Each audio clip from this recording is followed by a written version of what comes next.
الله فلا مضل له ومن يضلله فلا هادي له وأشهد أن لا إله إلا الله وحده لا شريك له وأشهد أن محمدا عبده ورسوله. اللهم صل على محمد وعلى آل محمد كما صليت على إبراهيم وعلى آل إبراهيم إنك حميد مجيد. اللهم بارك على محمد وعلى آل محمد كما باركت على إبراهيم وعلى آل إبراهيم إنك حميد مجيد. رب اشرح لي صدري ويسر لي أمري واحلل عقدة من لساني يفقهوا قولي. سبحانك لا علم لنا إلا ما علمتنا إنك أنت العليم الحكيم. اللهم انفعنا بما علمتنا وعلمنا ما ينفعنا وزدنا علما وعملا يا رب العالمين. أما بعد, السلام عليكم ورحمة الله وبركاته. I'm sure the response can be a bit better than that, especially if we're talking about marriage. Assalamu alaikum wa rahmatullahi wa barakatuh. Okay, first of all, I want to thank in particular Brother Hamza for inviting me and the rest of the ISOC for inviting me to this beautiful university, mashallah. It's been a long time since I've come here. I used to come here once a month to lead Jumu'ah Salah. I don't know if any of you were here that time. But this was before COVID, so we're talking 2018, 2019. And it's really amazing to see how the ISOC has grown and how active it's become. Because when I was there, when I used to come and lead Jumu'ah, it used to be very quiet, right? You would get like 20 people for Jumu'ah, if you're lucky on a good day. So it's really good to see, mashallah, the ISOC growing. And my advice to the ISOC in particular, and even the rest of you, that continue this legacy, inshallah, right? Support the people who are involved, and this is going to be, inshallah, a means of great work for you and great work for the people around you, inshallah ta'ala. We ask Allah Azza wa Jalla that Allah accepts all of you, and Allah subhanahu wa ta'ala accepts the ISOC in particular, inshallah. So we are here today to talk about a very, very, very important topic, and that is the topic of marriage. To be honest, one lecture will not do justice to this topic due to the magnitude of this topic and how detailed this topic is, how important this topic is. Now, when we study the Quran and the Sunnah of Rasulullah sallallahu alaihi wasallam, and when we study the Sharia of Allah Azza wa Jal, we will find that every aspect of our religion, every aspect of the Sharia, it fulfills a particular need for the human being. Whether that need is an emotional need, whether it is a societal need, whether it is a physical need, it fulfills some type of a need. And this is why we have different types of legislations in Islam, and this is why Islam is a perfect religion. Allah Azza wa Jalla, He mentions that الْيَوْمَ أَكْمَلْتُ لَكُمْ دِينَكُمْ, that today I have perfected for you your religion. Why is it perfect? Why is it complete? Because it covers every aspect of life. Islam is a way of life. Now, when we bear that in mind, we have the legislation of marriage. And based on this, we learn the objective of marriage. What is the objective of marriage? And this is the first thing. I would recommend, by the way, everyone takes notes down, right? Because this is going to be a very detailed lecture. I'm going to discuss a lot of things, and I would highly recommend everyone takes notes, inshallah, okay? And share it to those people who wanted to come but couldn't come. Right, so what's the objective of marriage? Anyone know? Put your hand up if you know. What's the objective of marriage, guys? You come here seeking knowledge about marriage. I'm sure someone knows the objective of marriage. Yes? Protect yourself from haram. To protect yourself from haram. Any other objectives? Yes? Complete off your deen. Yeah, complete off your deen. That's more of a virtue. Yes? Any other objectives? Is that it? Yes? To find peace, again, that's like more of a virtue of marriage. It's like a benefit of marriage. What's like the objective? Yes? Children? Children, yes, very good one. Any, singing? Yeah?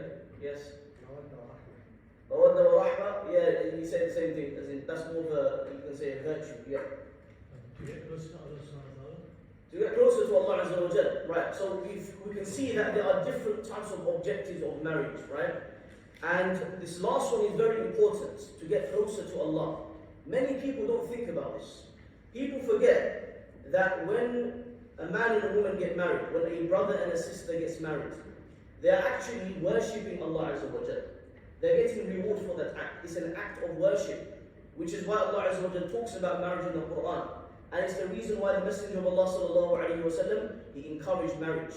And another objective of marriage, we heard that one of the objectives of marriage is to have children, right? To procreate, to build a family, thereby building a strong society. But another objective of marriage is to fulfill an emotional need and to fulfill a physical need, right? So we can see the system that Allah Azza wa Jal has created, the purpose of it is to fulfill human needs. Because we living in this world, we have needs. Allah Azza wa Jal has created us with emotional needs, with physical needs, and even with spiritual needs, right? And as a result, Allah Azza wa Jal has given us this beautiful deen. So this is the objective of marriage. So number one, for those of you writing notes down, number one, procreate. Number two, it is to worship Allah Azza wa Jal. And number three is to fulfill a emotional need and a physical need, right?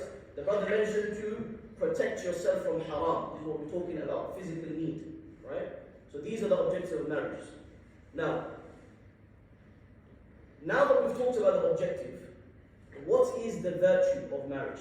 Now I'm sure people have memorized the virtue of marriage, right? Brothers, who can tell me one virtue of marriage? Put your hand up if you know one virtue of marriage. Maybe the late comes to first. Yes, Hamad. Yes, One virtue of marriage, Hamad. I just came. I need to read people. Yes, brothers. No one knows any virtue of marriage, mashallah. You got to school on, man. You're focused in the studies, yeah? Visit. Huh? Visit. The virtue of marriage. Yes, the virtue of marriage. Increases your provision. Increase your provision, yeah. Anything else?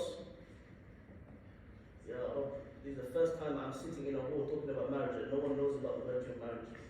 Ajib. Yes. Complete half your deen, yes.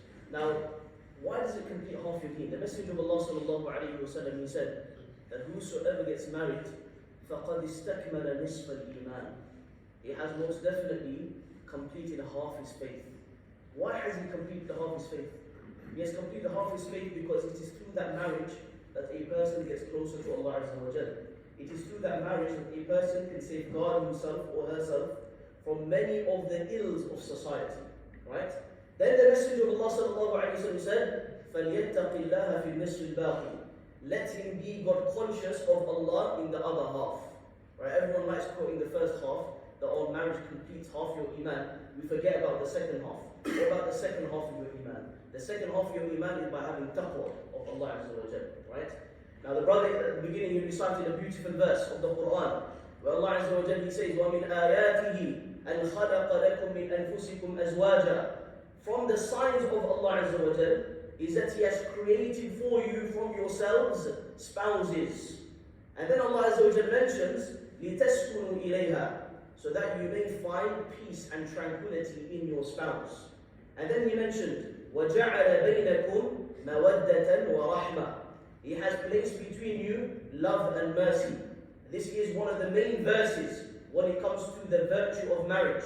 That Allah Azza wa Jal, first of all, He declares that this union between a brother and a sister, between a Muslim man and a Muslim woman, it is a sacred union. It is from the signs of Allah Azza wa Jal. Why is it from the signs of Allah? Because these two individuals, they are coming from different backgrounds. Up to this point, they've been leading their own lives. They're on their own journey. Now, they have combined their journeys together. And all of a sudden, after the nikah ceremony, all of a sudden you'll find that they have this love and this mercy between each other. And this is something which is divine. That love and that mercy between a husband and a wife, it is something which is divine from Allah Azza wa Jal. It is sacred. Now this is from the virtue of marriage. However, the objective of me coming here is not to talk about the virtue of marriage, right? I know pretty much all of you sitting here know some virtue of marriage. The fact that it is a sunnah of Rasulullah sallallahu alayhi wa sallam. The Messenger of Allah sallallahu alayhi wa sallam, one day, he heard about 3 companions that they made certain intentions. One companion, he mentioned that because of how high the status of Rasulullah sallallahu alayhi wa sallam will be in the akhirah, in the hereafter, he said that I'm going to pray all night and I'm not going to sleep, right? The second person, he said that I'm going to fast every day and I'm never going to miss a single day. And the third person, he said, I'm never going to get married. So then the Prophet ﷺ, when he heard about this, he called these three companions. And he said that is it true that you have said these three things? And they said, yes, O Messenger of Allah. So the Prophet ﷺ, he said that, Wallahi, inni la akhshakum wa atqakum lillah. That by Allah, I am the most God-fearing of Allah Azza wa Jal amongst you. And thereafter he said, verily I pray in the night, but I also sleep. I fast some days, and I don't fast on other days. And verily, وَأَتَزَوَّجُ النِّسَاءِ. And verily, I get married. And thereafter, he mentioned a very important statement. He said, فَمَنْ رَغِبَ عَنْ سُنَّتِي فَلَيْسَ مِنِّي. Whosoever strays away from my sunnah, then that person is not from me, meaning he's not from my nation. What we learn from that is, nikah, getting married, is a great sunnah of Rasulullah sallallahu alaihi wasallam. He himself got married, and he demonstrated what it means to be a good husband, which we're going to come to later on. Now, I looked at some of the questions before I came, and not surprising, because I teach quite a lot of students similar age as you people who are sitting in front of me, and we kind of get the same questions, right? It's pretty much the same questions everywhere you go, and these are some of the questions that I'm going to, inshallah, address today. You see, when a person is at a young age, when a person is in their early 20s, okay, between the age of 20 to 25, pretty much every single brother, and I'm going to say even pretty much every single sister, they may deny it, but pretty much every single sister, they're thinking about marriage. It either crosses the mind, and it just crosses the mind and they ignore it, or it crosses the mind and it stays in the mind. And day in, day out, that's all they're thinking about. That's their biggest concern. When am I going to get married? Who am I going to get married to? Right? And subhanAllah, you ask any imam of any masjid that what is the most common questions from young students who are at the age of 20, 25, they'll say it's regarding marriage. Okay? So marriage is a hot topic. And the reason behind that is because there is you can say a good intention behind that. That good intention is that a person wants to fulfill the sunnah of Rasulullah sallallahu alaihi wasallam, but ultimately, the person wants to stay away from haram. Right? And what we need to realize is that intention is a great intention. It's a sign that you want to obey Allah. It's a sign that you do not want to commit an action that is displeasing to Allah. So that's a great sign. However, very, very important, a question that we all need to ask ourselves: am I ready to get married? Right? Now, many brothers are like, yeah, I'm ready. Yeah, ready to get married. Right now, right here. Right, ready to get married. What does it actually mean to be ready for marriage? We know the Messenger of Allah sallallahu alaihi wasallam, he encouraged youngsters to get married early. Right? He encouraged people to get married early on. So the famous hadith that I'm sure many of you know, the Messenger of Allah sallallahu alaihi wasallam, he said, أيها الشباب من استطاع منكم الباءة فليتزوج فإنه أغض للبصر وأحصن للفرج. The Prophet sallallahu alaihi wasallam, he said that, O youngsters, whosoever has the capability, then let him get married. Right? Whosoever has the means, i.e. the financial means, the physical means to get married, let him get married. Why? The benefits, فَإِنَّهُ أَغَضُّ لِلْبَصَرِ. Why? Because it is more likely for that person to lower his gaze or her gaze. And it is more protective of the private parts. Meaning that a person will develop a very praiseworthy quality of chastity. Chastity is something which is missing in our societies today. Haya, shamefulness, is something which is missing in our societies today. The society that we live in today, it promotes everything that goes against haya.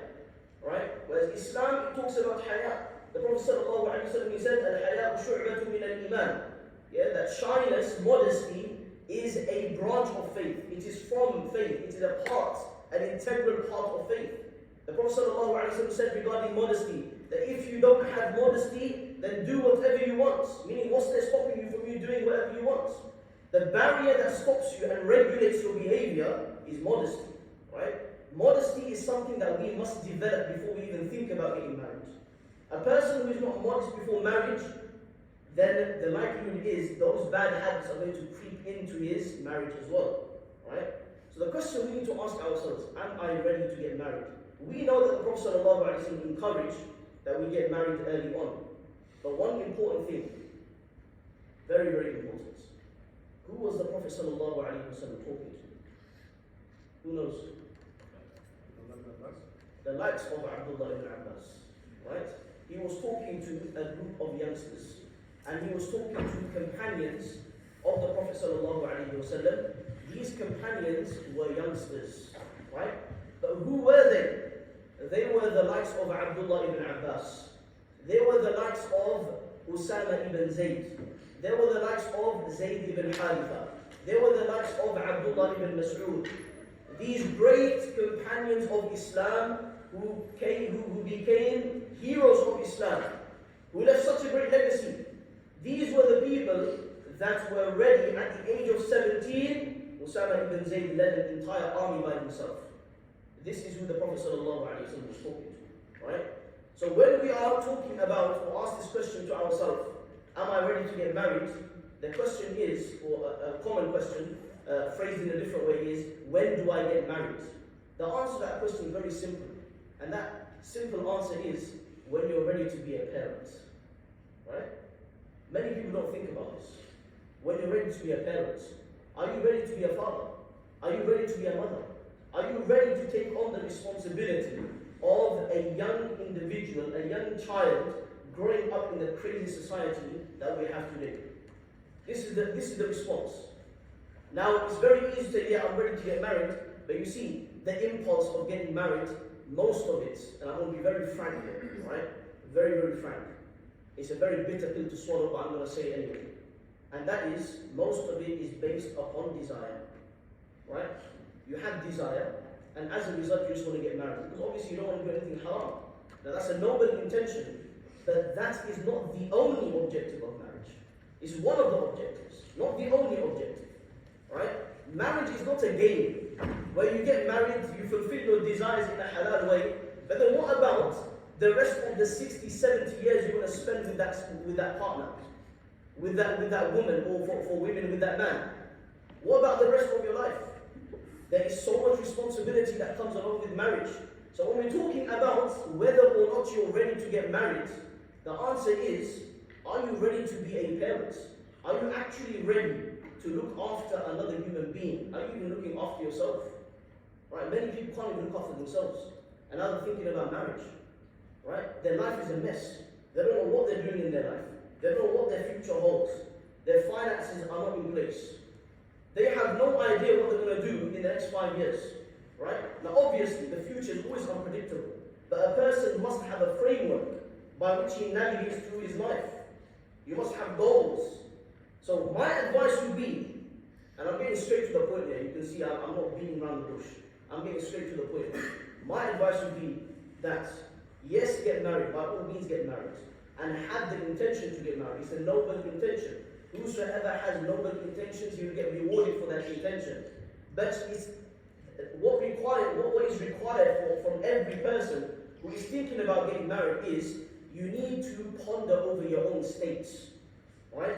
How much time are we spending in self-rectification? How much time are we spending in personal development, developing ourselves as human beings? Right? What happens is we do not develop ourselves, we don't focus on our own well-being. And when I talk about well-being, I'm not talking about physical well-being, going to the gym, because I know the brothers are very good at that, right? But it's not about that. It's about the internal, it's about the heart. It's about your mindset, it's about character, it's about maturity, it's about taking on responsibility, right? This is where many people are lacking. It's very easy to go to the gym and bench press 100 kg, right? That's minor, that's very easy, right? Going on the treadmill, running for half an hour, that's easy. What's difficult is to sort the inside out, to sort the heart out. The Messenger of Allah sallallahu alaihi wasallam, he said that verily in the body there is a piece of flesh. If it is upright, the entire body is going to be upright. If it is corrupt, the entire body is going to be corrupt. And that piece of flesh is the heart. You sort your heart out, the entire body will follow suit.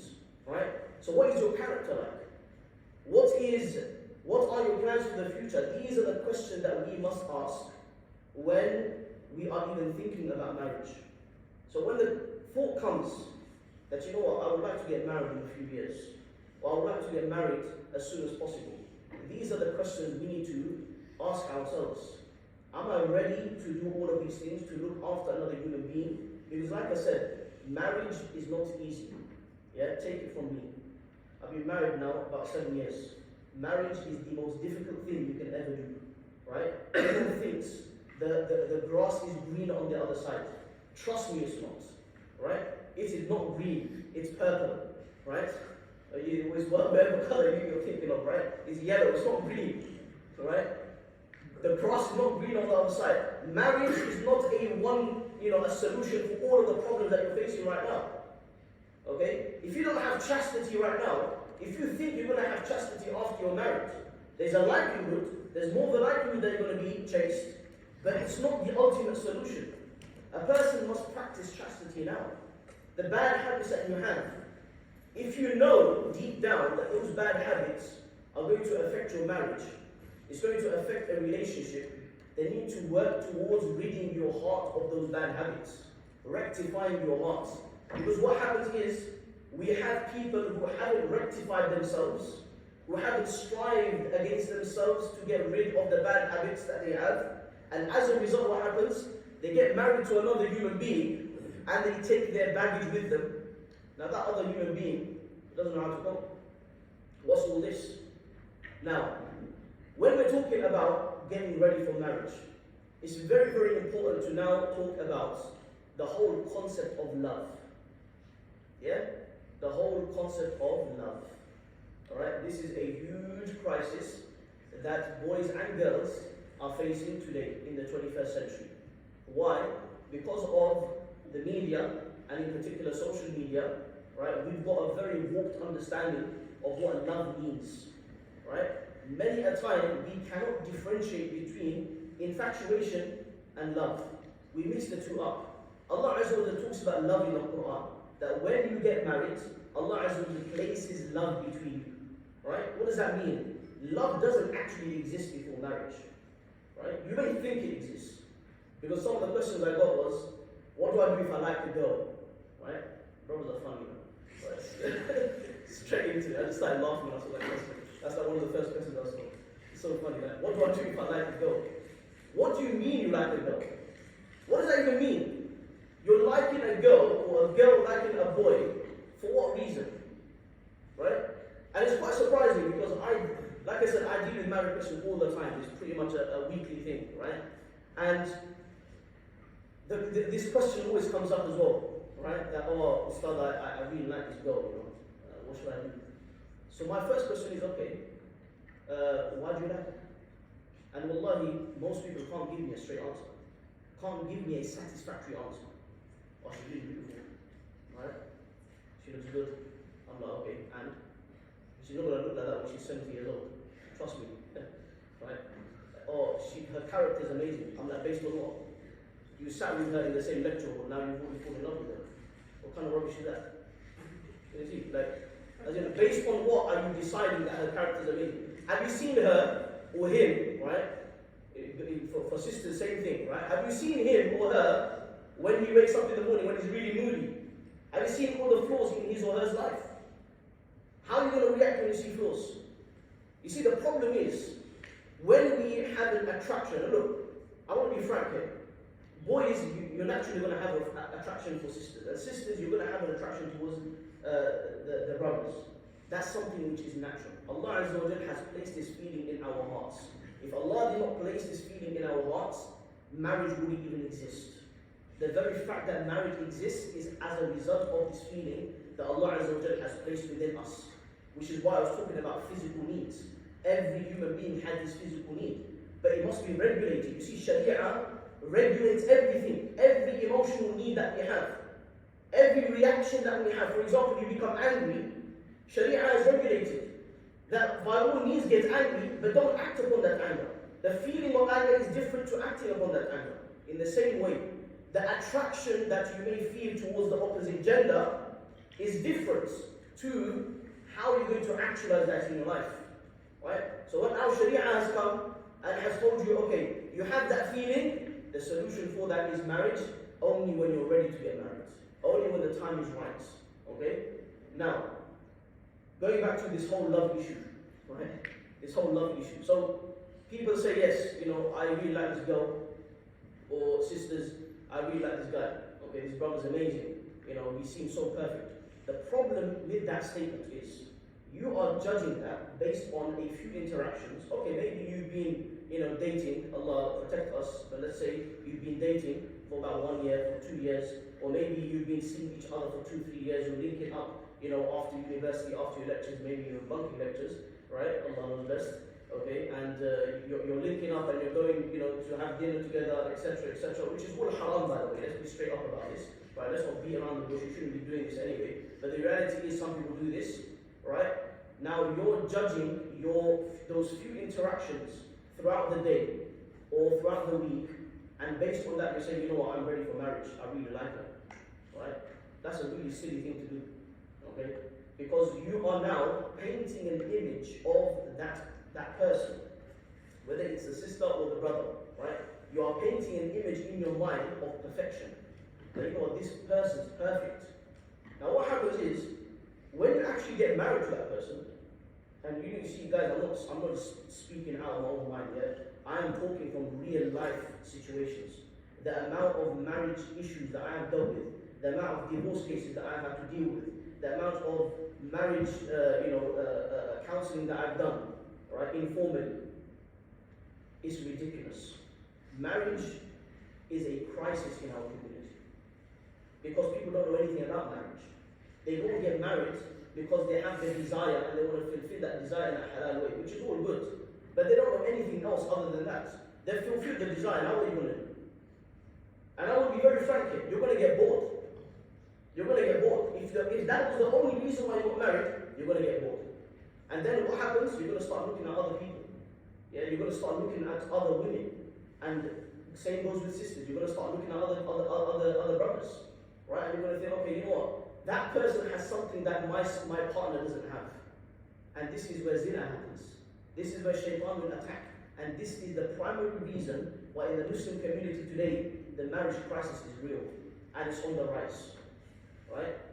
And it's a big shame. Because if you look at the Sharia, if you look at the Quran and the Sunnah, the amount of emphasis the Messenger of Allah ﷺ placed in marriage, when he talked about the rights of the husband, the rights of the wife, right? And the serious nature of violating each other's rights. And how we're going to be answerable to Allah Azza wa Jalla on the day of Qiyamah. Right? So we should not assume that we like someone based on a few interactions.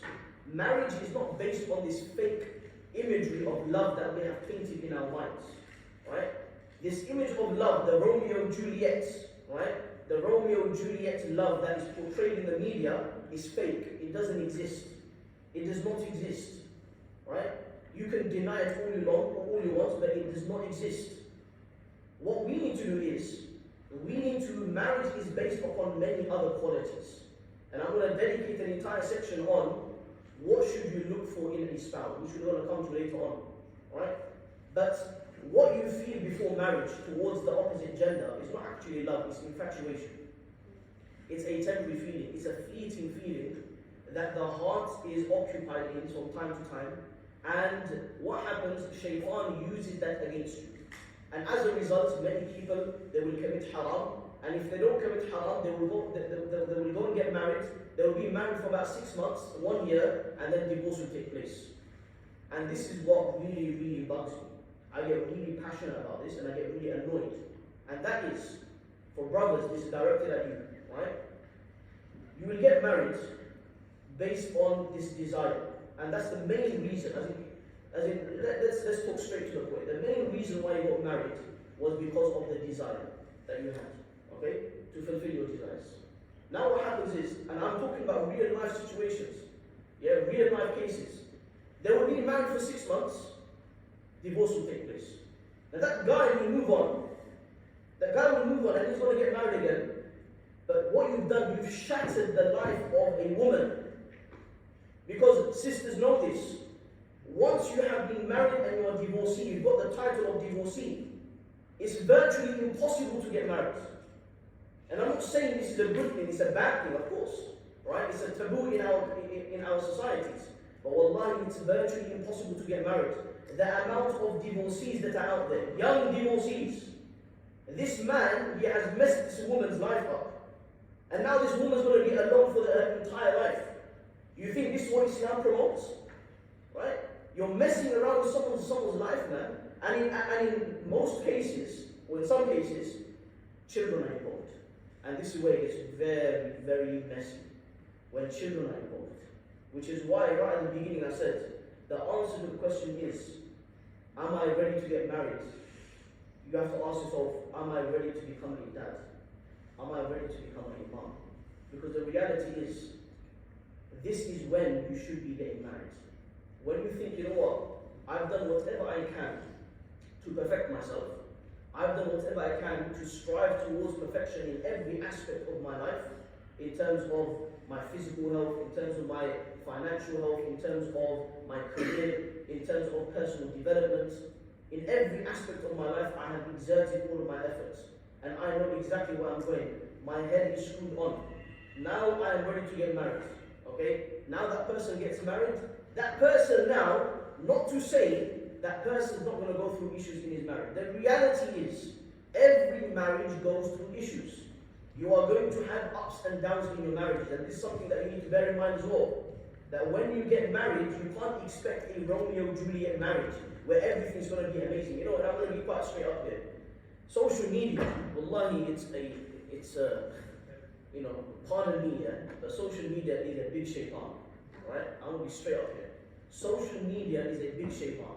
And the reason behind that is because social media paints this whole, picture. You know, now you have Muslim couples online, so many Muslim couples online, and they're posting pictures of themselves, for all the happy moments, they're holding hands, they're walking on the beach, and now that's you're thinking, I want that as well. But that's not what marriage is about, right? They're showing one tiny aspect of their life. They're showing you 5 seconds of their life, 10 seconds of their life, right? You don't know what's going on behind the camera. You don't know what issues they're going through. You don't know what doubts they have about each other. You don't know the arguments that take place between the husband and wife. So many youngsters, they have this image in their mind. They follow the Muslim couples and they think, okay, yeah, this is what marriage is all about. Marriage is all, it looks all fancy. It's all cute, right? And everything, they're living happily ever after. But there's no such thing as happily ever after. There's going to be a lot of obstacles on the way when it comes to marriage. So this is something very, very important one must understand when it comes to thinking about getting married. My advice would be to every single youngster, and this is my standard advice. Everyone, any youngster that comes up to me, I give the same advice. Some of you know me on a personal level, right? And I've always given this advice, okay? And that advice is, focus on yourself, right? Why do you want to get married, man? Trust me, why do you want to get married? Wallahi, I miss my bachelor days, man. Wallahi, I look at you guys here, and I'm thinking, you know what, you guys are so lucky. Seriously. Now, not to say, stuff like I love my wife, right? And my marriage, alhamdulillah, is amazing, okay? But, guys and girls, the freedom that you have right now, right? You're going to lose that freedom, okay? Boys, you know, when you get married, all those nights out with the boys, that's gone, right? All those nights out with the boys, that's gone. Sisters, same thing, right? All your tea parties that you have, okay? All those get-togethers that you have, that doesn't exist, okay? That's all gone. Why? Because now you're living with another human being. You have responsibilities, okay? So, I knew this was gonna, So, marriage is all good, but trust me, my advice is that focus on yourself. Focus on your own development. Concentrate on your personal development, right? Focus on your wealth, right? Build your wealth. Save up money. Financially become very stable. And thereafter, focus on your career. Yeah, you guys are studying, focus on your studies, man. Right? Focus on your studies. This time is very short. Some of you may be in your second year, your third year, maybe your first year. Okay? these 2 years, 3 years are going to go super quick, right? And before you know it, you're going to graduate. Then marriage will come. Don't go looking for marriage. Marriage is going to come to you, trust me, right? Allah Azza wa Jalla has already chosen who you're going to get married to. And this is what I find amazing. Allah Azza wa Jalla has already chosen who you're going to get married to, right? You can do whatever you want, but you're going to end up with that person. And you will realize, and I saw some of the questions as well earlier, that what do you do, how do you get over heartbreak was one of them. Okay? As in, what do I even say to that? Whoever asked that question, no offense here, but seriously. As in, what does it mean? What does heartbreak even mean, man? As in, heartbreak over what? Because that person not giving you attention anymore? Right? As in, come on. As in, that doesn't even exist, in my opinion, it doesn't exist. Right? How do you get over heartbreak? Focus on yourself, fix your mindset. Right? So, brothers and sisters, look, very, very important. Focus on your own development. Marriage is going to come. Allah Azza wa Jalla has destined who you're going to get married to and when you're going to get married. And when the time is right, you must have yaqeen in Allah. Have certainty in Allah. Allah Azza wa Jalla knows the best time for you to get married. Leave it to Him. When you're focusing on your goals, the right person is going to come along and you watch how Allah Azza wa Jalla is going to make it easy for you. Okay? So this is addressing the common question that has come up when it comes to when is the best age to get married. There is no age, right? Focus on yourself, inshallah. And then, once you have finished your degrees, once you've settled down, right, everything's in place, and you really feel like, alhamdulillah, my life is settled, my life is stable, I've got everything on lock. This is when I would say, now you can strive to get married.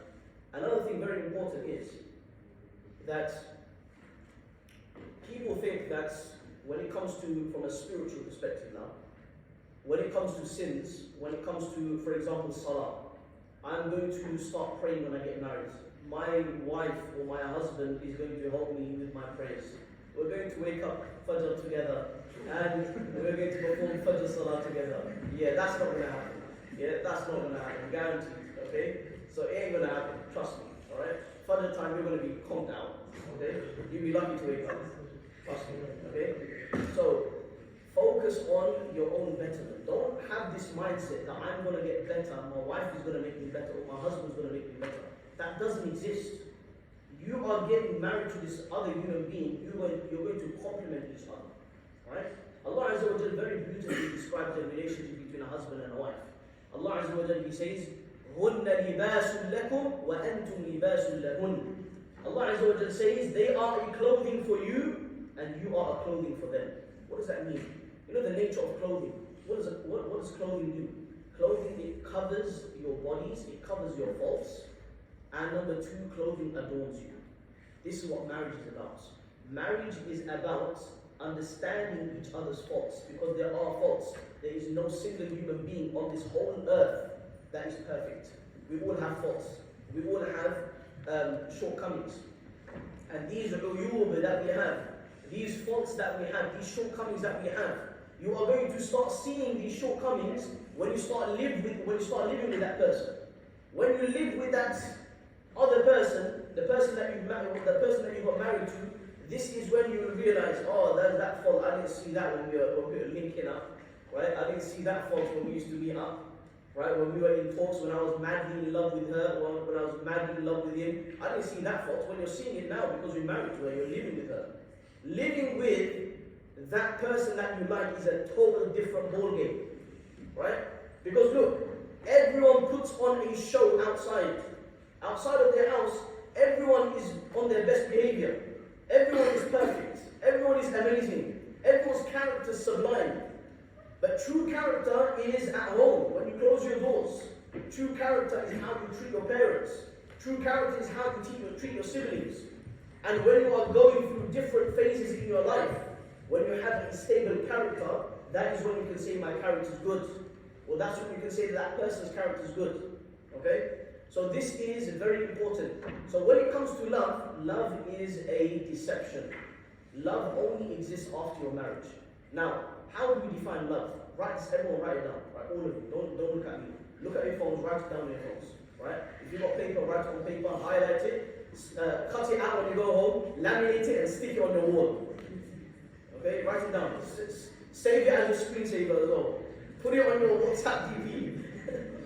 Do whatever you need to do, but don't forget the statement.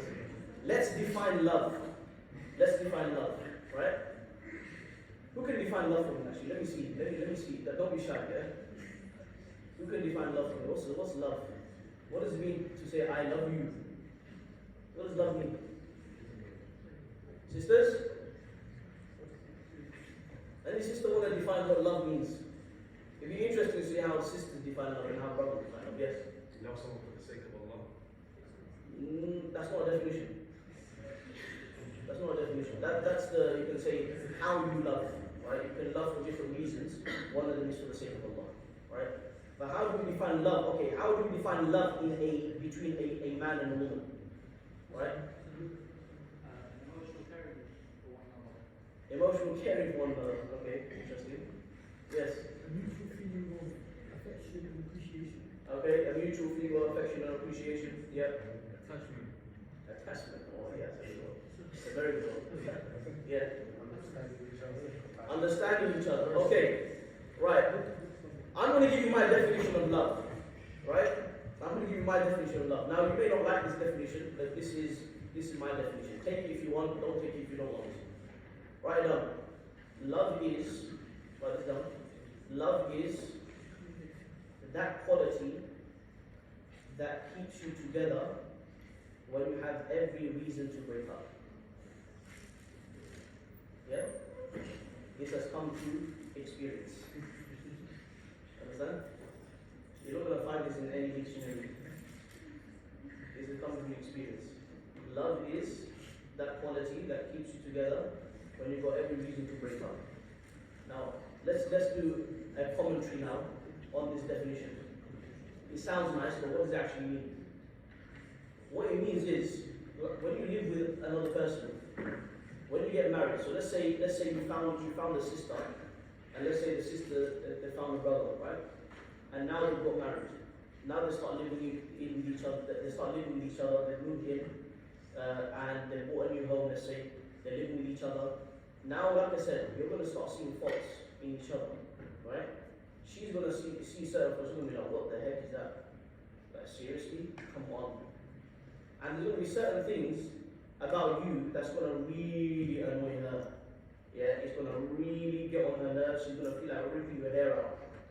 And vice versa, right? You're going to see certain things. You can love her as much as you want. You can have as much affection as you want. But there's going to be stages in your marriage where you're going to be like, oh, right? Like, get out of here. Honestly, right? Because you're always in each other's faces. And that's the nature of relationships, right? Don't you have fights with siblings? Of course you have fights with siblings, right? And don't you have sometimes even arguments with your parents? You do. Why? Because you have this connection with each other. You're always living with each other. You're in the same house. You're under the same roof. You're always in each other's faces. So naturally, you're going to start getting annoyed with each other. So now, love is that quality that will still keep you together. Why is it that despite all of the disagreements that you have with your parents, you're still living with your parents? Why? Because you love them, right? Why is it that you're still living with your siblings? Because you still love them. And similarly, when you get married, why is it that you still put up with all of the flaws of your spouse? Because you truly love your spouse. But that love only exists once you have got married.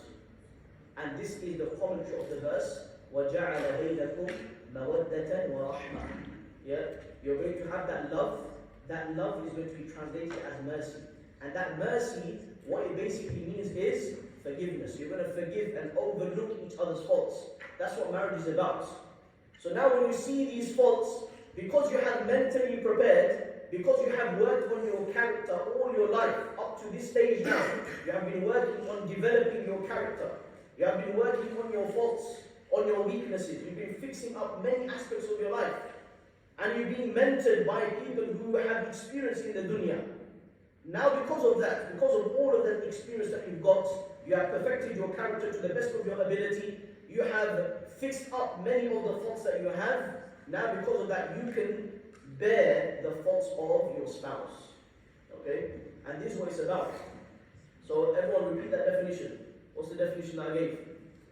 Love is, let's repeat it together. Love is, everyone say after me, love is that quality that keeps you together when you've got every reason to break up. Right. Now, mashallah, I'm seeing a lot of smiles. Wow, I've never heard of that definition before. That's a new one. Okay. Now you see, when you get married, there are many challenges. Among those challenges is that you will start comparing your marriage to other people's marriage. Right? This is another huge issue that everyone must be aware of before they get married, which is why I'm addressing it.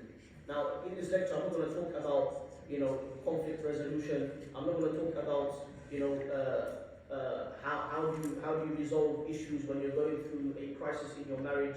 Right? How do you resolve? I'm not going to talk about all of that. Right? We're talking about before you say I do, as they say, right? Before you say I do, before you say qabiltu, I accept her in my marriage, or I accept him in my marriage. Before you do all of that, right? But very importantly, there are some aspects that you must understand before even thinking about marriage, and that is never ever compare your marriage to someone else's marriage. They're on their own journey, you're on your own journey.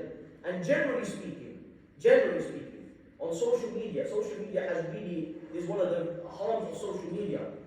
Generally speaking, on a personal level as well, never ever compare yourself to other people's success, right? You may look at someone else and you see his life that, wow, he's got everything that I'm dreaming of. Everything that I'm working towards, he's already got it. And you think about all of the stuff that you don't have, and because you look at him and you see, wow, he's got everything that I've always wanted, right? But this is as a result of comparing yourself to others. Whenever you compare yourself to others, you will be left feeling empty and you'll be depressed, which is why social media, this is one of the harms of social media. It leads to depression, it leads to anxiety, it leads to lack of self-confidence, because you're in a constant state of feeling that I haven't achieved anything in my life, because you're constantly comparing yourself to other people, right? So this is something that translates into people's marriages as well. That when you get married, you start comparing your marriage to other people. That, oh, look at them, they're going on so many holidays every single year. Why are we going on holidays, right? I think for all you know, they could be gone on one holiday for the past 10 years, but they're just taking so many pictures that they're posting the pictures of the same holiday, right, for the past 10 years. How do you know they're going on holiday every single year? Even if they are, who cares, right? You don't know what's going on behind the scenes, right? So this is very, very important that we must understand. Never ever compare yourself and never compare your marriage to other people. Now, moving on. Okay,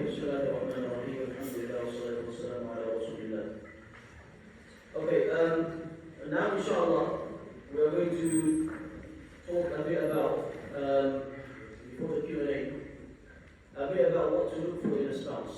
And this will we're going to be touching on another kind of subtopic which is linked to this, and that is what qualities we need to develop in order for you to get married, okay, or before getting married. What qualities we need to look at. So the Messenger of Allah sallallahu alayhi wa sallam, in one hadith, he talked about what a person should look for in a spouse. And he mentioned 4 things. The first thing he mentioned was beauty, for obvious reasons. The second thing he mentioned was wealth. The third was lineage. And the fourth was religion, deen. And then the Messenger of Allah sallallahu alayhi wa sallam, he said, فَاظْفَرْ بِذَاتِ الدِّينِ. He said, become successful with the one who has deen. What does that mean? That the main quality that you should look at before you get married in a potential spouse is deen. Yeah, and what does deen mean? Deen doesn't just mean pray 5 times a day. It includes that, but it's not restricted to that.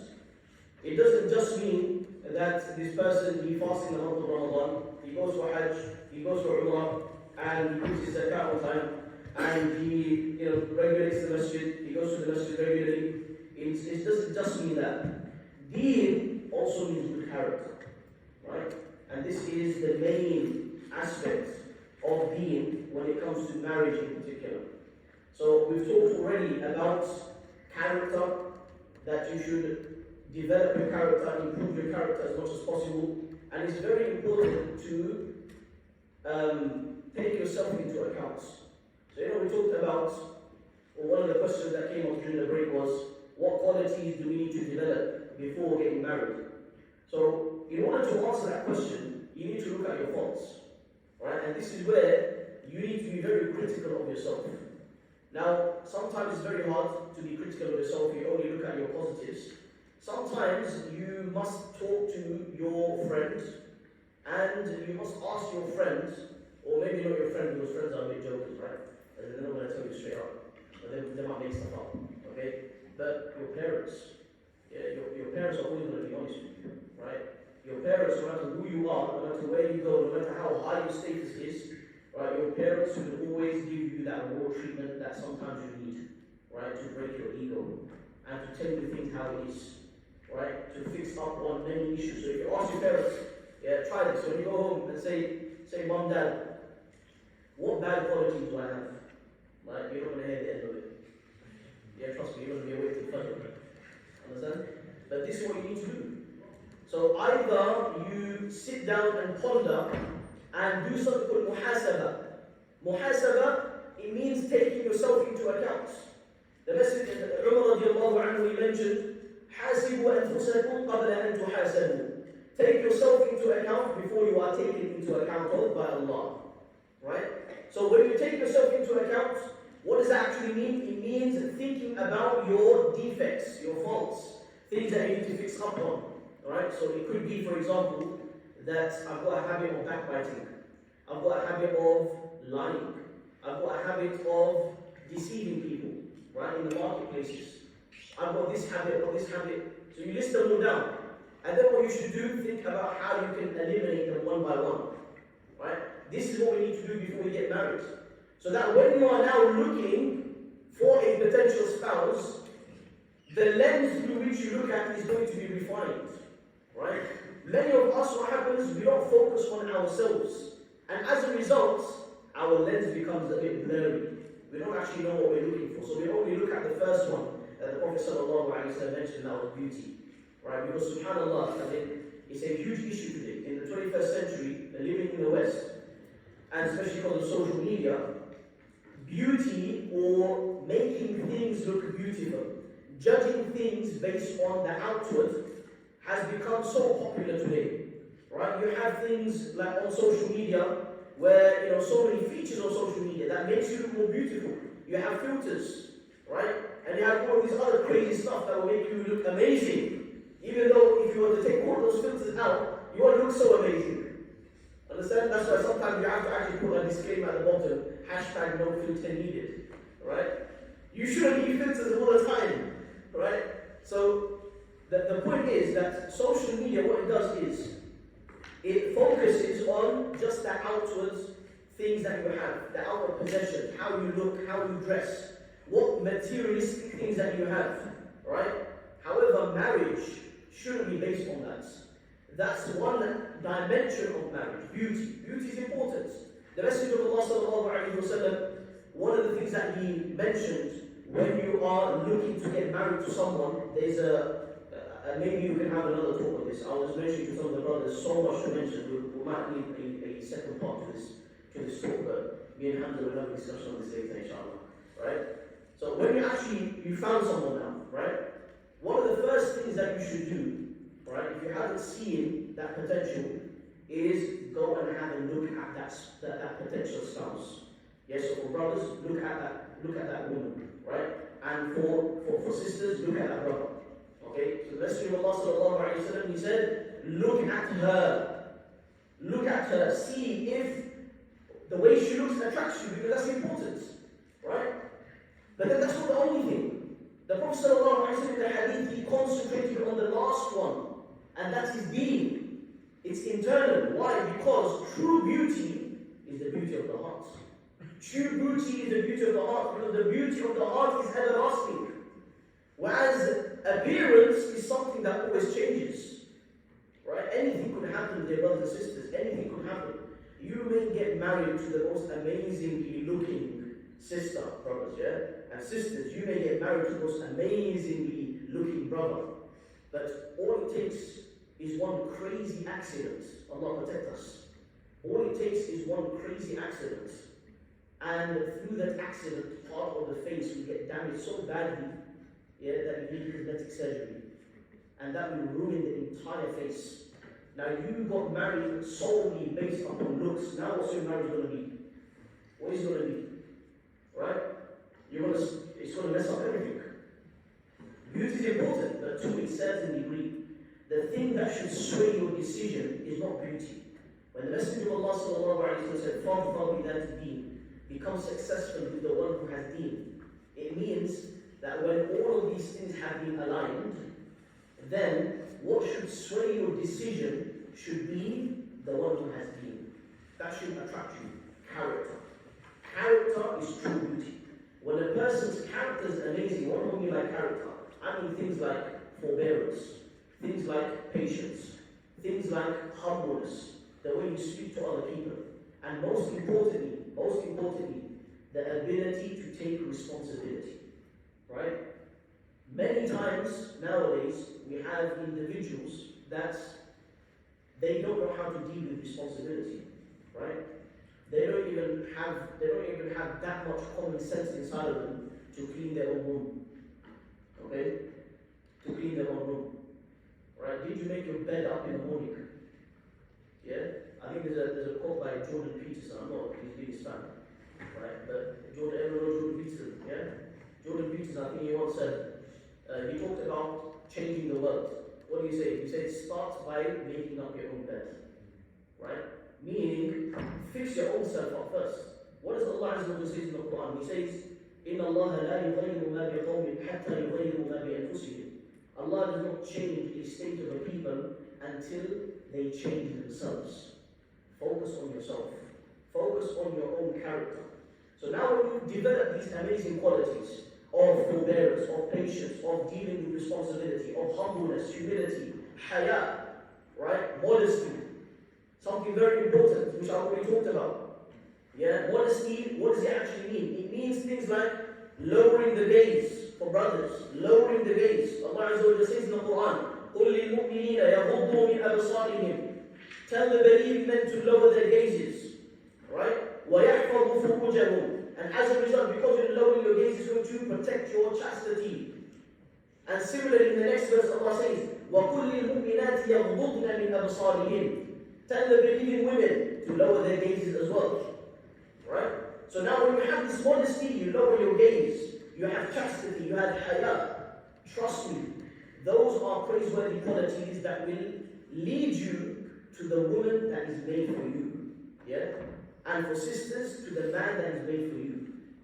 Now when you have such qualities, Allah Azza wa Jal, your stand is going to go high. Yeah? Just imagine now, you have those qualities, you're going to look for someone of similar qualities. Your standard now is immensely high. You're going to be looking for all of these qualities in that spouse. Right? Of forbearance, of patience, of responsibility, of haya, of chastity. These amazing qualities. And this is when eventually the right person will come your way. So this is what we need to work towards when it comes to getting married, thinking about getting married. As I mentioned, the message that I want to really hit home today is the default for everyone should be work on yourself. Right? Work on yourself and trust me. Just trust the process. Trust Allah Azza wa Jal. When the time is right, the best person will come along. You know those people who have relationships before marriage, okay? Or they like someone, which is natural. There's nothing wrong with having an inclination towards someone. I'm not going to use the word love yet, because we define it in a very specific way. But you have an inclination towards someone, right? Now, that inclination may result in marriage, but most of the times it doesn't result in marriage. And because it doesn't result in marriage, you end up in the future, 5 years down the line, 6 years down the line, you end up getting married to someone else. You're married now to that person for 5 years. You're celebrating, your 5 years of marriage, for example. And now you think about, you start doing a bit of pondering. And I remember that, that person that I was interested in. And then you realize, wow, now I understand why I didn't get married to that person. Because this is the only woman that could that could put up with my garbage, right? And vice versa. This is the only man that can put up with my garbage. Literally. Right?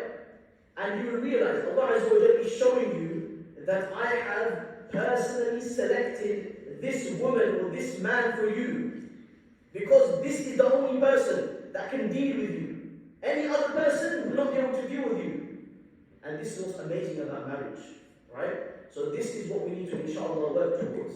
So the four qualities that Rasulullah mentioned, the most important quality was what? The quality of deen. Look at her religion, look at his religion. How is his relationship with Allah? If he cannot maintain his relationship with Allah, there is no guarantee that he will maintain your relationship with you. Right?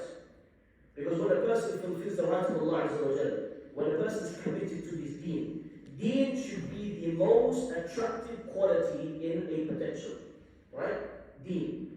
When you see a person practicing, performing his salah, so passionate about the religion, seeking knowledge, then you've got the character element of it. Then you've got him following the sunnah of Rasulullah sallallahu alayhi wa sallam in every aspect of his life. And because he has deen, he will never ever look at another woman. Or that sister will never ever look at another man, never talk to another man, never talk to another woman. And because of that, there is honesty in the relationship, there is stability in the relationship. That is what a good marriage is about. That is what a quality marriage is about. And this is what we need to aspire to. Many people, their standards of marriage is so low. They're so low, honestly. Like, you're getting married simply just based on looks. But like I mentioned, you know, there's one, subhanAllah, there's a case I dealt with a few years ago, yeah? Young couple that just got married, okay? And they came up to me, and you know, the sister was crying, you know, this is after Jumu'ah Salah.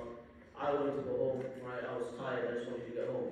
And they come up to me, they give me their sob story, you know, the sister's crying and the brother's, you know, visibly very, very upset. And they said, oh, you know, Ustad, this was going on, etc., etc. I said, okay, why did you guys get married? Like, no offense. But what made you get married? It's like, oh, Ustad, it's a love marriage. I was like, oh, God, there we go again. Right, love marriage. Okay? And I asked them many questions without going into details because someone else's personal, you know, relationship, so we can't expose everything. But without going into details, I realized that the main reason why they got married to each other was simply based on looks. Right? They didn't actually know anything about each other. Right? And because of that, they're having issues in marriage. And I've heard many stories and I've dealt with many issues where that, unfortunately, is resulted in a divorce. The brother, like I said, he's gone, you know, and he's got married again, no problem. The sister is sitting at home in her parents' house crying.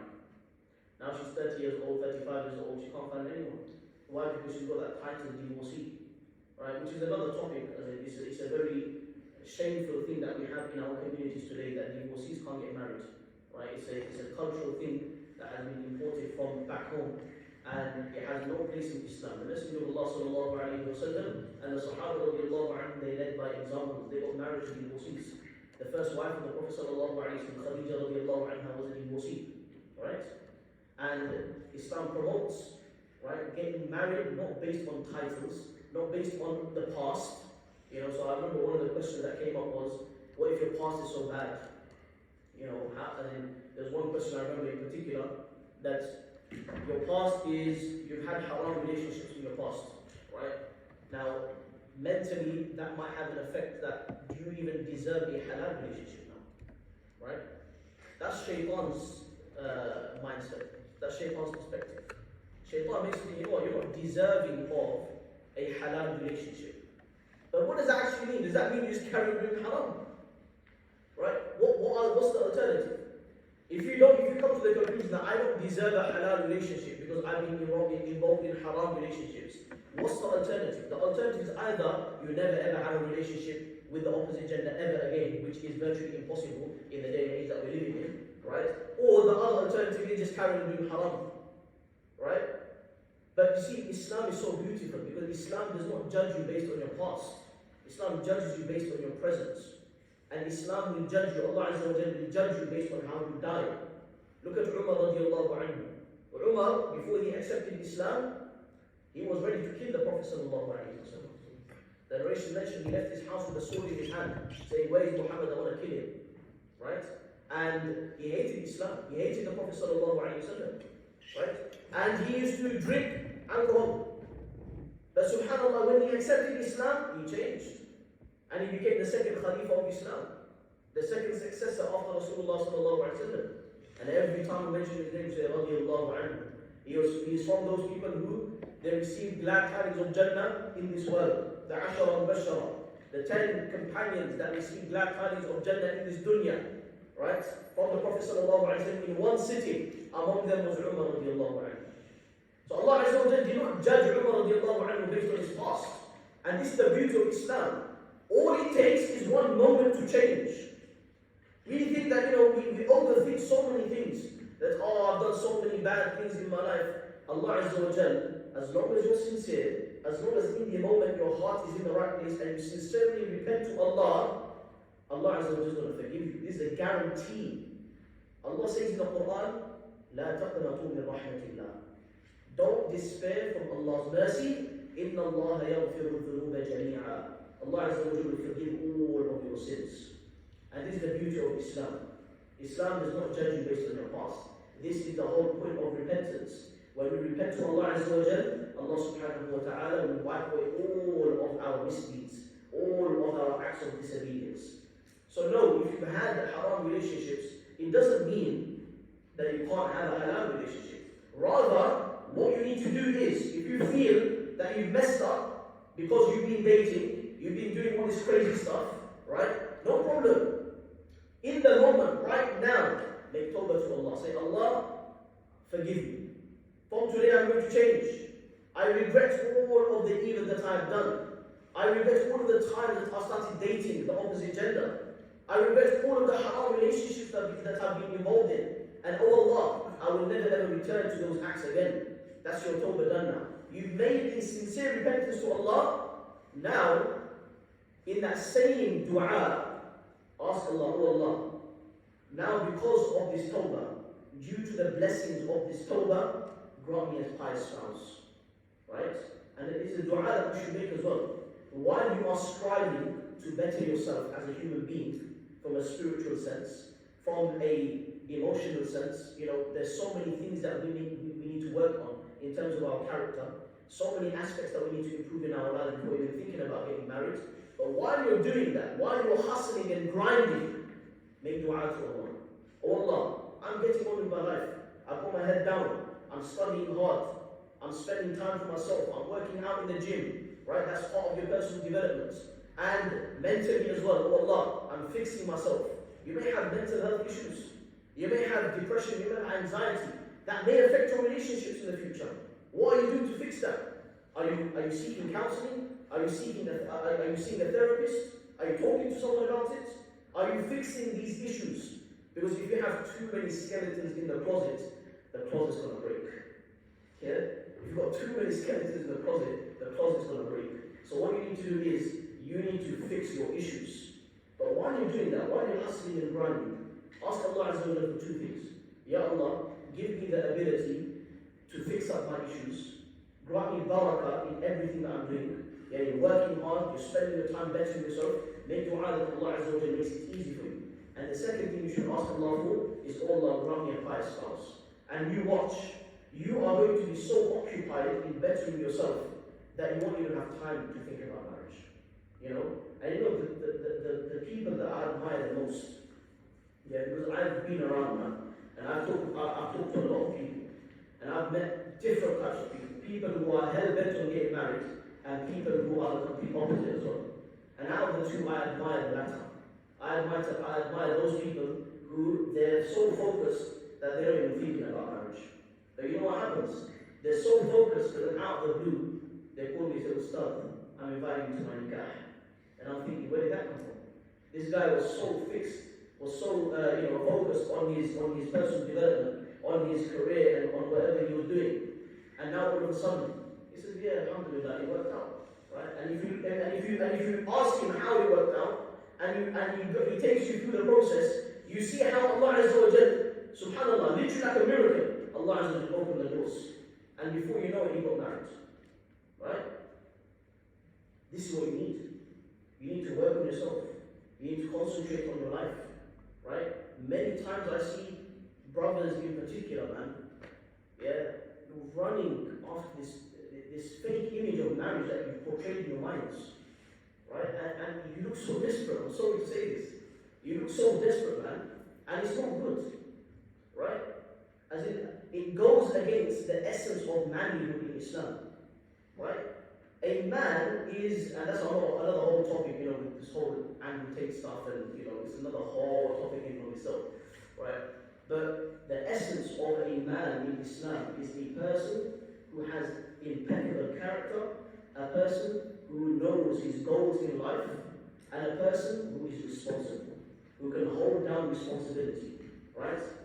Some of the qualities that I would like everyone here, especially the boys, yeah, to develop is, how are you contributing at home? How are you contributing at home? I.e., financially, if you've got a job. Are you contributing financially to the shopping? Now you're probably thinking, okay, where is this coming from? This is about responsibility. You need to understand, you're getting married, you're going to have a house of your own. Have you even paid a single bill in your life before? Do you even know how to pay a bill? Have you ever paid rent in your life before? Right? Some of you, yes. Some of you, no. So, this is what I mean. As in, you need to develop yourself in all of these aspects of life. Because now when you get married, you're going to think, okay, what do I do now? You know, and subhanAllah, what happens is, it just becomes a really bad, it has a really bad effect on the relationship, and the relationship breaks down. Because you're not ready. Yeah? So manhood in Islam, responsibility, it's about things like contributing to the house, financially, when it comes to shopping, when it comes to doing your own laundry, right? Brothers, doing your own laundry, come on man, like doing your own laundry, it's as simple as that. Drying your own clothes, yeah? Ironing your own clothes, right? Being independent in all of those aspects. This is what is a man in the 21st century. As a Muslim, this is what it means to be a man. Now when you do that, and you're working on yourself non-stop, you're hustling, you're grinding, you're working hard, you're at university, you're attending your lectures, you're revising for your exams, you're smashing your exams, you're working a part-time job so that you can pay for all of your expenses, and you're saving money at the same time, and you're working in every other aspect. You're attending a dars in the masjid every single week because you want that relationship with Islam. You're performing your 5 daily prayers. You're fasting on Mondays and Thursdays. And at the same time, you're working out. Right? You're fixing your mentality. Now, you are a productive Muslim. You are a productive Muslim. Now what's going to happen is, Allah Azza wa Jalla is going to see the efforts. Yeah? وَأَنَّ سَعْيَهُ سَوْفَ يُرَى. Allah Azza wa Jalla says that on the day of Qiyamah, the effort that you put in this dunya, it is going to be seen on the day of Qiyamah. Right? That even in this world, you're going to see the blessings of the effort that you put. So now you're working on yourself with the intention that when I get married, I don't want to take that much baggage with me. Now naturally, look, we're not going to be perfect. We're human beings, so we're going to have mistakes. But we need to eliminate as much of those mistakes as possible before we get married. Inshallah ta'ala. Now, inshallah, I want to open up the floor for questions. Right, I do have a few questions here. But by all means, inshallah, you can raise your hand and you can ask those questions. Yes?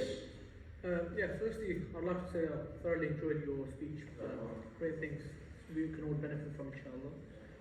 But I know you had a question asked from yourself earlier on about age, and you're saying there's no age in particular, but I just wanted to ask you, do you think that in one's life one has a certain points when the alarm bell should go ringing because you're just so stuck in your life?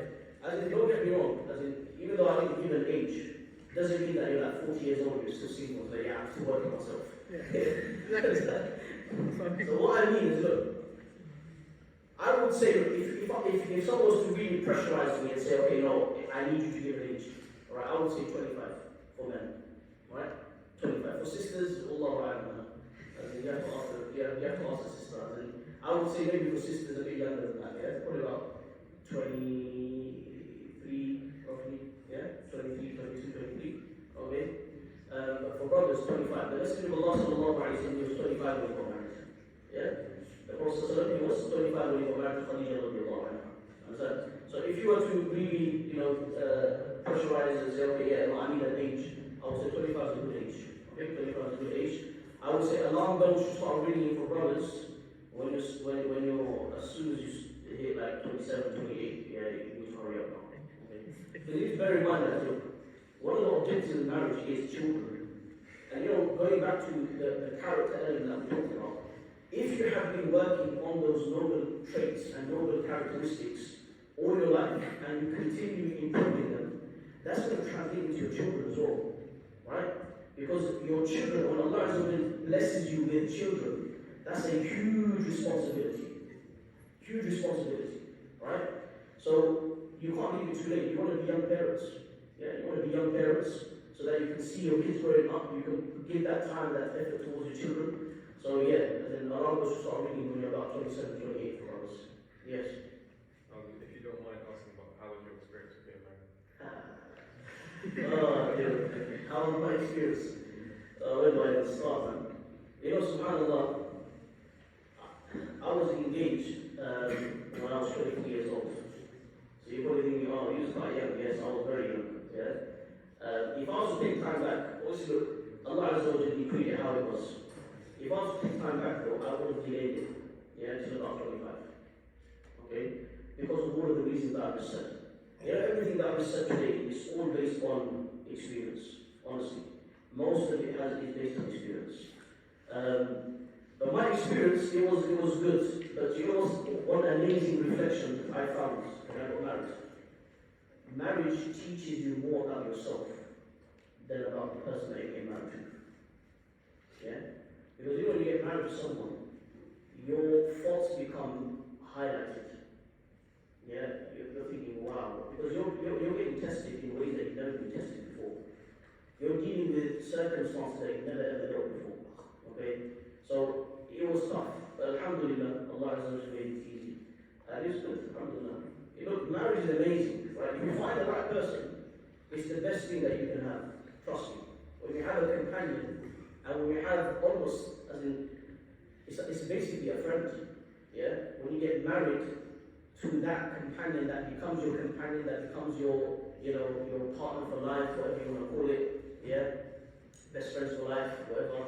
Yeah? And it's amazing because now you're sharing the journey, your goals together, you're sharing your achievements together. It's a very beautiful union. But the important thing is you have to be ready for it. Yeah. Yeah. Other than responsibility, what makes you ready to be a parent? I think responsibility is the main one, right? The main one is responsibility. But I would say all the other qualities like forbearance, patience, yeah, having foresight. What does that mean? Having foresight basically means that when you have a child, giving the correct upbringing for that child based on what that child is going to face in the future. Right? So now if your head is screwed on, okay, you will be thinking about the future of your child. And all of the good characteristics that you have developed, naturally, because you're going to be living your life, children learn best when they look at you.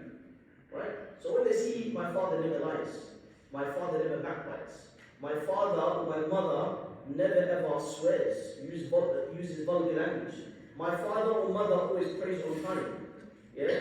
That's the best way of nurturing your children. Okay? So qualities such as loyalty, such as honesty, such as humility, these are qualities that you need to develop. Yes? In terms of financial stability, Yeah. how much, like what is financial stability and how much do you need in order to get married? How much do you need to get married? Or How much you should be saving? Okay. Wallahu a'lam, that will depend. It's a case by case. Is it necessary to get like at a certain level of? I would say, look, when you can run a house, yeah, when you can run a house, what does that mean? That you can pay for the rent, you can pay for the groceries, you can pay for the electricity bills are ridiculous right now. Okay, which is probably going to be like a means of people thinking, okay, I'm not ready to get married because of the electricity bills, right? The electricity bills are ridiculous right now. Okay, I'm ready to do all of those things. Okay, and that is when you say financially, generally speaking, you're ready to get married. Okay, but this is just general. Everyone has their own circumstances. And marriage is not cheap, by the way. Yeah, it's very expensive. Okay? It's very, very expensive. But the thing is, you see, we make life difficult for ourselves, to be honest. If we want, we can make our marriages very simple. But because of the appearance thing that I was mentioning earlier about social media and appearance, and it's got to look good, got to impress people, what are people going to say, yeah, if they see a very simple marriage in a normal standard hall, right, that doesn't cost, ridiculous amounts of money, what are people going to say?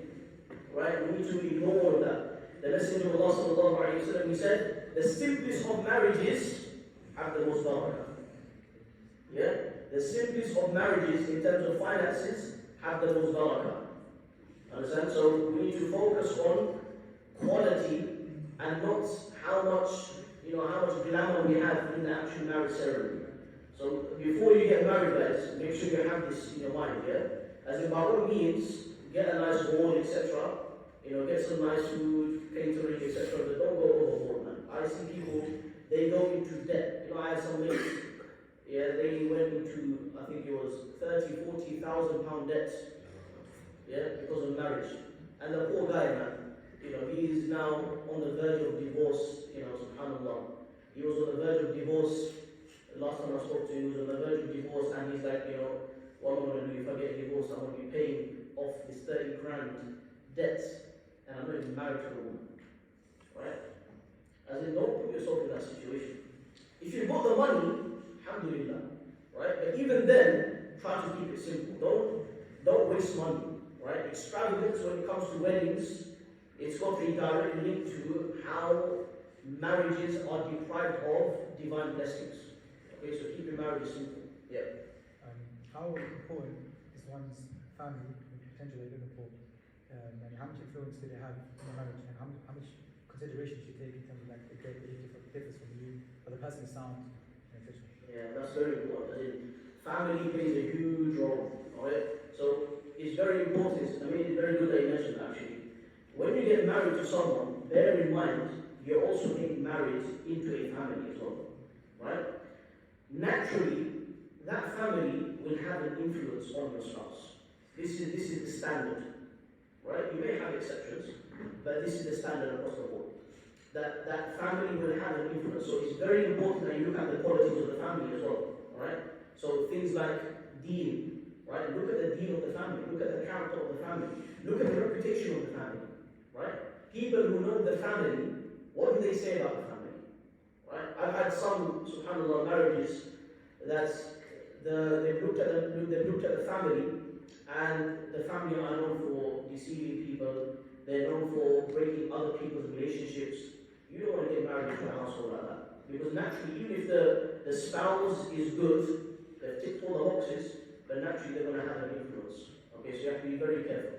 But again, it's a case by case scenario. So you have to look at every case individually. Understand? The family plays a huge role. Okay, so you have to take that into consideration. Understand? Yes.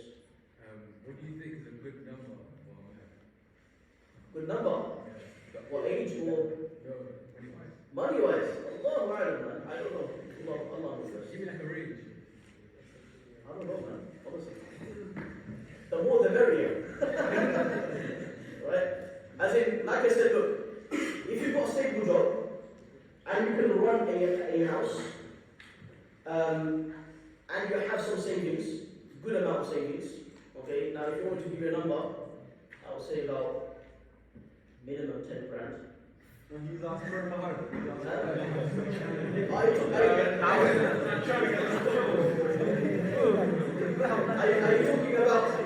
you talking about now? Are you talking about now? The dowry. Okay, the dowry is whatever the woman demands.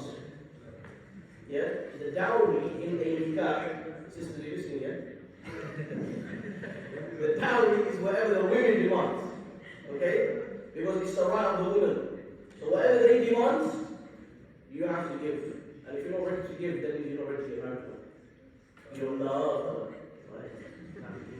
Isn't that a sunnah or kill? Equivalent to about £800. Yeah, that's the marriage of I think it was Ali radiallahu anhu to Fatima Fatima, you have some scales, but it doesn't have to be that. Okay? As in, you can use that as the what do you call it? You know, the guideline.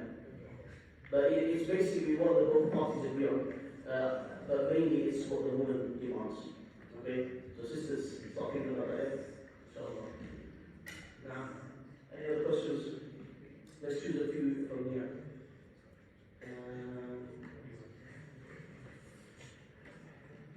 Okay, another important topic question that came up was regarding how do you avoid haram when looking for a potential spouse? Yeah, this is a very common question that came up. So the first one I'm looking at, or the second one, how can a sister find an appropriate and respectful spouse without remixing?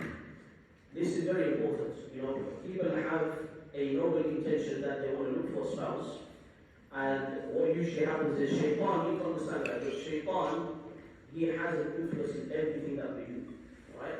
And he wants us to slip up in every incident or every aspect of our lives. So now when you may have this noble intention at the beginning, but then what happens is you end up free mixing, you end up dating, and then it gets out of hand. So what a person needs to do, there's a few ways to approach this. Either, if you're interested in someone, and you've done everything that we talked about today, and everything's good, get your parents involved straight away, right? There should never be a moment where you are talking alone. Let me repeat that again. There should never be a moment where you are talking alone, because as the Messenger of Allah sallallahu alayhi wa sallam said, that when two people are alone, then the third is shaitan, right? So free mixing, is a no-no. Okay, as in being alone with the opposite gender is a no-no. It's very, very important. So when you're looking to get married to someone, get to know them with the presence of someone else. Okay? With the presence of either her guardian, and this is like when the talks get serious. If you're genuinely interested, and if you're both very interested in marrying each other, that's it, end off. The next step is getting the parents involved. Right?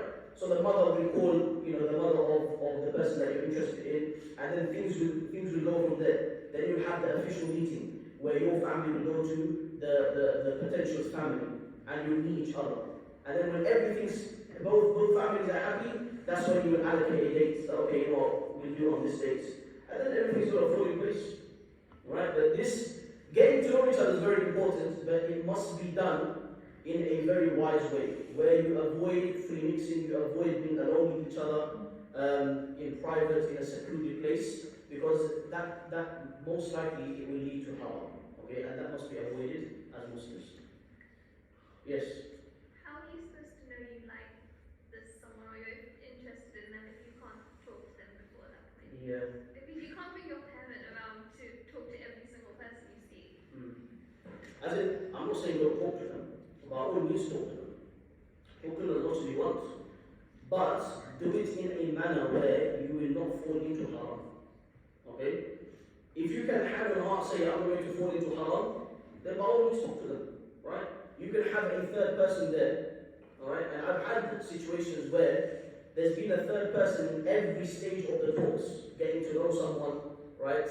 And you see, another thing is, if you have your head down and your focus on your life, it will naturally happen. What do I mean by that? You're going to get on with life, and naturally, you guys are at university, right? You're naturally going to get to know the opposite gender through interaction, through normal interaction, right? You're going to know the opposite gender, and that could lead to marriage, right? You don't have to be alone all the time to get to know each other. And the reality is, dear brothers and sisters, look, there's only so much you're going to know about your potential. The reality is you're not going to know everything about your potential. There is a risk element to when you get married to someone, right? And this is something that I realized as well. There's a risk element when you get married to someone, and this is where tawakkul in Allah Azza wa Jalla comes. If the deen element is there, and if all of the other boxes have been ticked, and everything that we've discussed today, everything's fine, there's still going to be a risk element. But this is where, through dua, through reliance upon Allah, okay, inshallah, everything will be okay. Understand? Yes. questions? Yeah. So if you meet the girl, let's say in a restaurant, would that be like, I mean, you can't do anything around there, there's other people around. Yeah, personally, I would go with it. Personally, I would go with it. Okay? Just because, yes, you can't do anything haram there, but at the end of the day, you're still alone, right? Right? You're alone in the sense that you can talk about anything you want. Right? What's stopping you from flirting with each other? Nothing. You see? In the way you're going to say, wait, don't flirt, don't flirt. You see? So,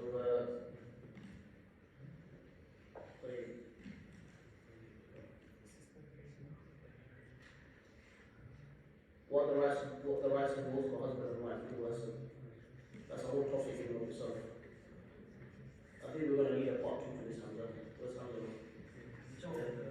Start thinking about it. The sister has questions that. Yes. Sorry? Oh, sorry, you can't speak. So, my question is, what does the Quran and the Sunnah actually say about meher and its purpose? Because I know, I've talked to a lot of people and a lot of them have different opinions on what meher actually is. Some people think it's a gift for your wife, or some people think it's like security, like it's something to happen in the future. So like, what does the Quran and Sunnah actually say about the purpose of meher? Yes, the Quran mentions in Surah Al-Baqarah, Allah Azza wa Jalla talks about mahar, that mahar is a gift for the woman, right? So it's as simple as that, as a mahar is a gift and it's a token of appreciation, okay? That this is my guarantee that I'm going to look after you, basically. And I'm not here to mess about, basically, right? Now, any other questions? Yes? Before you get married or engaged or whatever, do you have to get istikhara done or? Yeah, so that's very important. As in, when you decided that, okay, she's the one, right? Or he's the one. And then, before you say he's the one or she's the one, one of the most important things, after you have consulted your family, your friends, and the people around you, consult as many people as you can, and thereafter, do istikhara. Yeah, you should do istikhara. Obviously, you have to do it, but you should do it. It's one of the sunnahs of Rasulullah sallallahu alayhi wa sallam. Any important decision that you make, you must do istikhara. Now, what's istikhara? Istikhara, you perform 2 rak'at of salah, and after the 2 rak'at of salah, you recite the dua of istikhara, which is quite long. You can find it on the internet. Allahumma inni astakhiruka bi'ilmik wa astaghfiruka bi qudratik, etc., etc. And continue doing istikhara. Now, a lot of people, they think istikhara is, I'm going to perform istikhara and I'm going to see a dream, and in that dream I'm going to see, the whole marriage ceremony taking place, right? No, that's not what istikhara is about. You may see a dream, right? Not ruling it out. But the success of an istikhara is not based on a dream, nor is it based on feeling. Again, you could have a feeling, you could have an inclination, and your gut will tell you, okay, you know what, this is not right, or this is right, okay? And another thing, you only do istikhara when you genuinely don't know. Right? When you genuinely don't know, when you're yet to make a decision. Right? Some people, they make a decision and they do istikhara and say, oh yeah, I've got a feeling that she's the one. But you already decided before that she's the one. Understand? But the most important thing, istikhara, what does it actually mean? Istikhara means seeking goodness. This is the linguistic meaning of istikhara. Istikhara means seeking goodness. Which means, whatever ends up happening is going to be good for you. Right? Whatever ends up happening is going to be good for you, which is why istikhara is so important. So, one must do istishara, consultation, and istikhara, like the 2 rak'ahs, where you are seeking goodness from Allah Azza wa Jalla. Understand? And you keep doing it. Don't just do it once, keep doing it. Yeah? Some scholars mention that you should do it right until you're married. Understand? So keep doing it, not just on one occasion, inshallah. This is one of the adab of making decisions. Because at the end of the day, getting married to someone is a huge choice. Yeah, huge choice. And we know the effects of choices. When a person makes a choice, then he's either going to regret that choice or he's going to benefit from that choice. Yeah, choices, they make up our future. You see, if you think about all of the things that have happened up till now in your life. So let's think about the past, think about the last year, think about the last 2 years. The point that you are at right now, in your life, be it financially, be it spiritual, be it in terms of your studies, in terms of your careers, whatever it may be. Wherever you are in life right now is a result of the decision that you made last year, 2 years ago, 3 years ago, 4 years ago, 5 years ago, okay, and beyond. And where you'll be tomorrow is a result of the decisions you make today. So this is why Islam has placed great emphasis on a process before you make a decision. And that process is istishara. Even the Messenger of Allah sallallahu alaihi wasallam used to consult the companions. He used to consult his wives before he would make a decision. And thereafter he used to place his trust in Allah. And the second thing is istikhara. You must perform istikhara. Once you've done that, you will make more informed decisions, more informed choices, and that will shape up your future. Okay? Right, any other questions? What's the time? We'll take 1 or 2 more questions, inshallah. Yes, brother, go ahead. I was going to ask about texting. Like, let's say you want to get some news or whatever. Yeah. Yeah. What do you think? Personally, I don't know. That's what I asked you. Based on everything I mentioned today, what do you think? Probably. The Prophet talked about taking her to a restaurant. How is that different? What's more intimate? Probably text, say whatever you want. Exactly. Can you see? So even with texting, then texting falls under the same rule, right? You have to be even more careful with texting because you can say, as you mentioned, you can say whatever you want, right? The element of privacy is still there. So you have to be very careful. Now, if you can, I know some brothers that they have texted, okay, but they've never ever spoken like unless they needed to speak, right? You see, the danger with texting is that initially you may be very, very formal, you know, just genuinely finding about the brother, about the sister, but then what happens is it falls into loose talk, that falls into flirting, right? And then the desires will increase to meet, and you know, Allah protect us, that's going to lead on to so many other things, right? So you need to cut the evil from its roots, right? Now, if you can hand on heart, say that, okay, through texting I'm not going to do anything haram, then Allah, even then I would avoid it personally, right? Try to have a third person, okay? Yeah, you can. How can you do that? Make a group chat. I know people who've done this, right? And they've had no issues. They found out about whatever they need to find out about, right? And the third person was just a silent observer. Right? Now, we'll try and take one question from here now.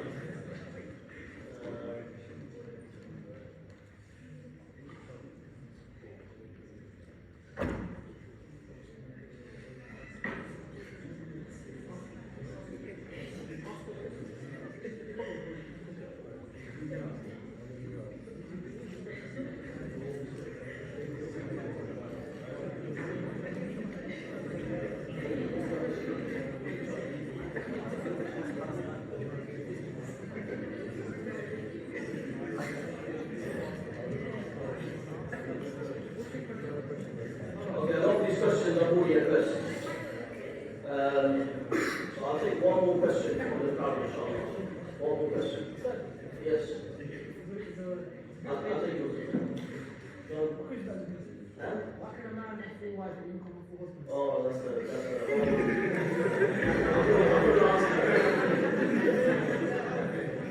Yes. At the back. Brother with the green jacket. Can someone ask you about your thoughts all the other way around?